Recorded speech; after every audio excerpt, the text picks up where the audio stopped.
Imagine a man sitting on a TV game show in the 1970s, smiling, charming, and talking about how he once turned his life around. The audience claps, the host grins. But what no one knew was that behind that smile was one of the most twisted killers in American history. Some even whisper he may have been the Zodiac himself.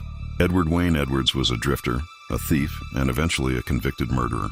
But in 1972, he appeared on the popular game show to tell the truth.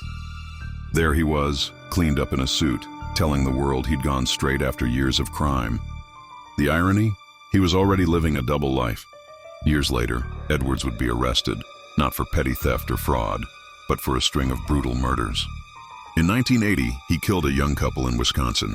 In 1996, he murdered his foster son, Danny Boy Edwards, staging it to look like a suicide so he could cash in on a life insurance policy.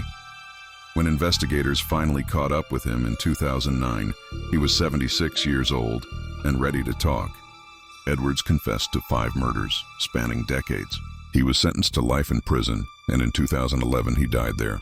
But the story doesn't end with his confessions. Some investigators and amateur sleuths believe Edwards may have been far more prolific. A chilling theory suggests he could have been responsible for dozens of unsolved killings across the U.S. And one of the most disturbing theories? That Edward Edwards was actually the Zodiac Killer. The Zodiac terrorized California in the late 1960s, taunting police with letters and cryptic ciphers.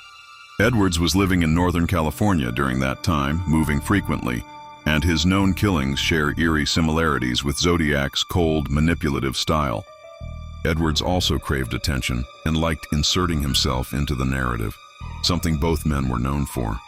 While hard evidence linking Edwards to the Zodiac remains unproven, the theory has gained traction in books and documentaries.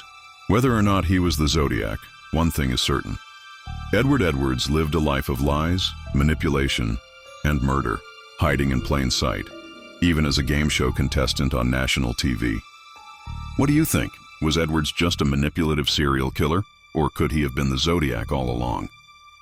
And how many of his secrets do you think he took to the grave? That's today's mystery. Tomorrow's could be even stranger. Don't miss it.